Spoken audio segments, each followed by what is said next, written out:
meus irmãos, hoje nós vamos conversar com o Pai Valdo sobre o aborto.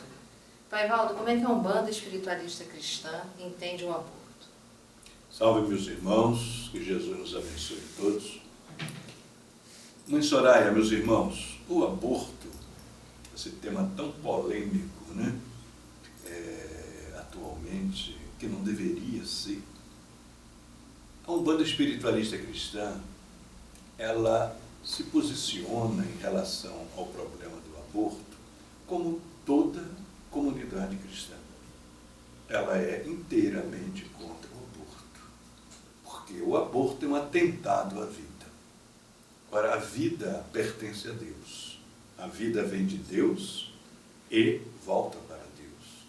E a vida encarnada, a vida humana, essa grande oportunidade, magnífica, diria eu, que a misericórdia de Deus nos concede, de dentro da matéria concreta, física, densa, nós podermos aprender, nós podermos nos levantarmos através da cruz de Jesus Cristo, dirimindo as nossas opções pelo desamor em busca do amor. Deus é amor e nos criou por amor, para vivermos o amor que é Ele. Aí é onde está o pulo do gato. O homem, que é um ser criado por Deus, composto, como diz a filosofia cristã, né, no seu ternário de espírito, alma e corpo, isso é o homem, né? Os anjos, sim, são espíritos puros, mas o homem não.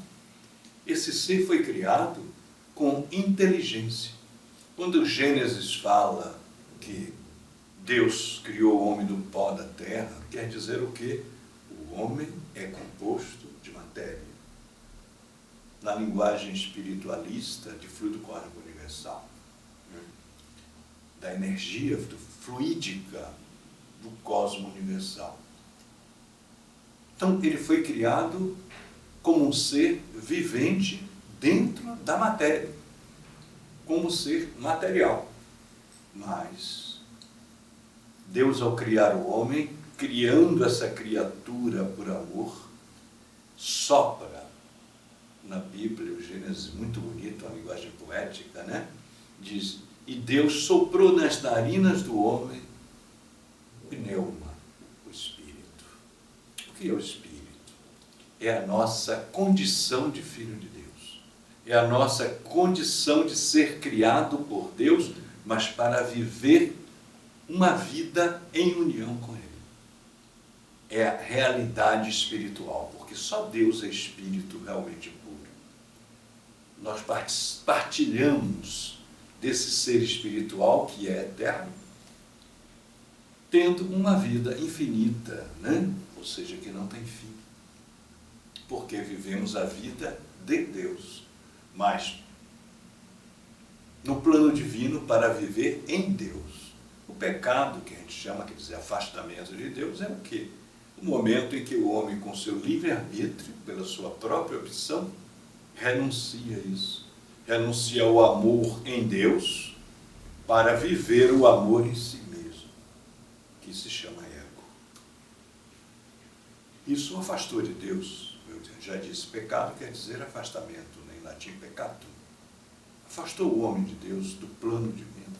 Mas o homem, como um ser livre, pensante, inteligente e com dimensão de eternidade, viveu as consequências da sua escolha, do seu desamor, ou seja, da sua opção por amar a si mesmo, em detrimento de amar a Deus e viver a vida de amor de Deus. Eu estou falando tudo isso para dizer o quê? Tudo isso se chama vida. E a vida, ela vai desde o macro ao micro. Né? O macro em Deus, uma vida plena, realizada, divinizada, até o micro, a vida oportunizada. Eu diria assim, é um termo criado por mim, oportunizada. Ou seja, Deus nos oportuniza uma forma de viver dentro das consequências do afastamento dele, que é essa matéria bruta, grosseira, que é todo o desequilíbrio de uma natureza dentro da qual somos forçados a viver, mas com a perspectiva, através do Messias, do messianato crístico, ou seja, através de Jesus Cristo, de termos uma ponte de volta à nossa realidade de espíritos hominais vivenciando a vida divina, ou seja, a vida de felicidade, a vida de plenitude, de paz e de alegria. Quando eu atento contra essa oportunidade maravilhosa de Deus, que Deus nos proporciona, que é viver no mundo concreto, no mundo físico, sofrendo umas consequências, que é a cruz, mas com a perspectiva da ressurreição, que é a libertação, eu estou atentando, mais uma vez, contra o plano divino. Eu estou atentando contra a vida. E a vida é Deus, a vida é divina. Nenhum ser humano tem o direito de tirar a vida de ninguém. Porque a vida encarnada é uma vida que Deus nos dá, que Deus nos proporciona, desde o nosso nascimento até nossa morte, nosso falecimento, né? É Deus que no seu plano, na sua vontade, nos diz o momento em que devemos nascer e o momento que devemos morrer. Cabe a Ele. Ele é o Senhor da vida, não a nós. Quando eu quero tomar de novo o lugar de Deus, determinando quem deve nascer e quem deve morrer, eu estou atentando contra o poder divino. Eu estou atentando contra o plano divino. Eu posso fazer isso? Posso. Deus me deu essa liberdade. Olha que beleza, por amor. Mas eu vou sofrer as consequências disso. O senhor falou em consequências, né, pai? Quais são as consequências espirituais, morais, para quem pratica o aborto e quem sofre o aborto? Né? O que a Umbanda espiritualista cristã poderia dizer sobre as consequências para quem sofre o aborto? Veja bem, o aborto, como eu disse, é um dos crimes mais hediondos, né? Que, como cristãos, nós conhecemos. Porque atenta à vida de um ser indefeso, né? Que está tendo uma oportunidade de encarnar e, nessa encarnação, encontrar momentos de aprendizado, de caminhada, que levem a uma vida melhor em termos de espiritualidade. Então, se eu atento contra isso, eu estou atentando, como eu disse, contra o plano divino. Eu vou ter consequências disso, sim, seríssimas. As consequências vão desde a minha consciência, porque todo erro, todo mal que nós fazemos, todo desamor, ficam imprimidos, gravados no meu inconsciente espiritual. Quando a gente fala de inferno ou de purgatório, então, em termos espiritualistas, zona trevosa, a zona purgatorial, o sofrimento lá é proporcionado não porque Deus nos castiga e quer, mas nós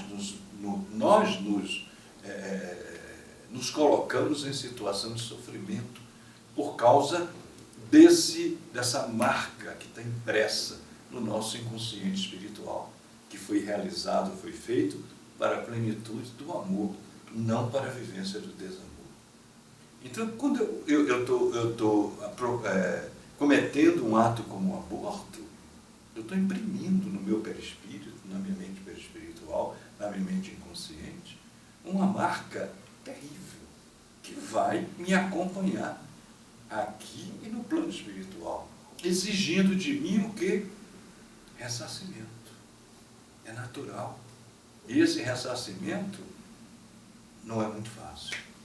Agora você vai me dizer, então isso, quem fez uma mulher que fez um aborto hoje, ela vai ter que pagar seriamente no futuro?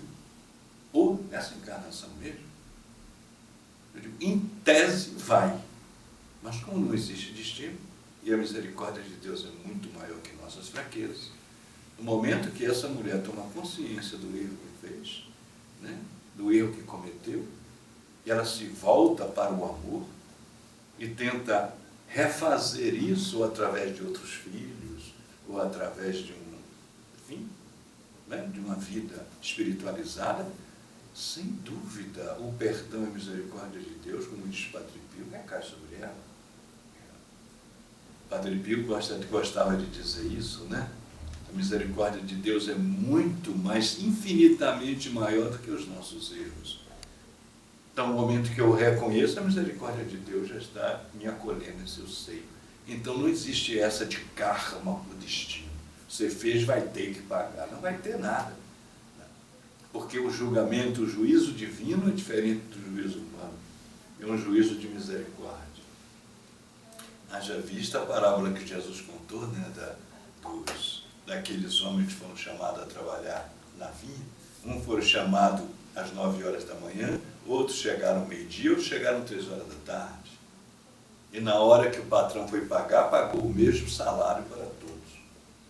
E houve uma revolta dos menores, dos que chegaram mais cedo, mas ele disse, vem cá, o dinheiro não é meu. Você está zangado porque eu não te paguei o que nós contratamos. Agora, se eu quero pagar o mesmo valor para quem chegou às 3 horas da tarde, você deveria se alegrar porque seu irmão, né, está sendo beneficiado e não egoisticamente agir. É como Deus age. Deus não dá a mim o melhor porque eu fui mais santo, me converti mais cedo a Ele. O outro se converteu lá no fim, então ele vai ter menos do que.